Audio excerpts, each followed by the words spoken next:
Sa nalalabing panahon ni Pangulong Rodrigo Duterte sa Malacanang, nitong Oktubre ng taong 2020 kasama sa kanyang public address ay ang ibinida na Mega Task Force Against Corruption daw. This is a memorandum from me, the President, to Secretary Bernardo I. Guevara, Department of Justice. The subject is investigate of allegations of corruption in the entire government. Sa atas ng Pangulo sa DOJ o Department of Justice, iimbestigahan umano ang mga ahensyang pasok sa top 5 government agencies na sangkot sa korupsyon. Pero wala dito ang Land Transportation Office o LTO na ngayon nasa hot seat ng mga mambabatas. Iyon ay dahil sa issue ng malaking backlog ng plaka at ang kontrobersyal na pagsasapribado sa mga private motor vehicle inspection center na nagpataw ng mataas na inspection fees.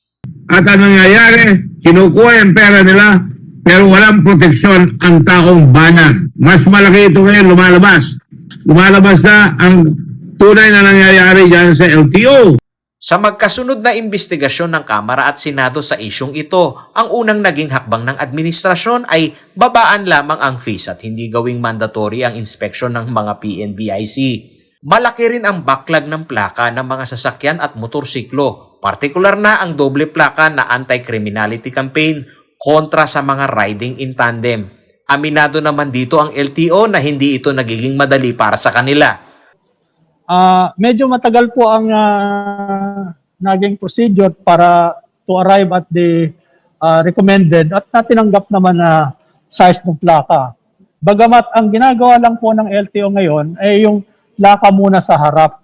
At meron kasing nakafile na kaso laban do sa dalawang plaka na nagre-require na may isang plaka rin sa harap. Ang Pilipinas ay nasa pang-anim na most corrupt country sa Pacific Asia. Ito ang pagbubunyag ng Office of the Ombudsman sa nakalipas na Anti-Crime Summit.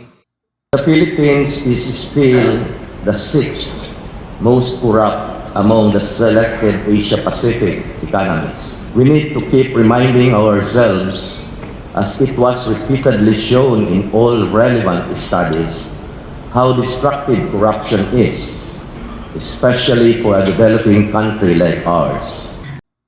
Sa pagtataya ng Office of the Ombudsman kada taon o sa annual budget ay nasa 700 bilyong piso ang halaga raw ng korupsyon sa bansa.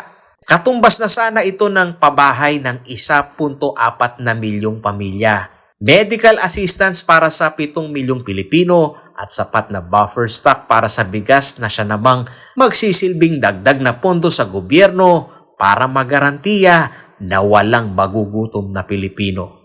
With that amount, we are almost sure no Filipino will get hungry. Taon-taon ay bilyong piso ang halagang inilalaan ng gobyerno para sa mga proyekto at programa ng LTO. Isang hamon ngayon sa gobyerno kung papaano lilinisin ang naturang ahensya. Paulo G. Santos, CLTV News.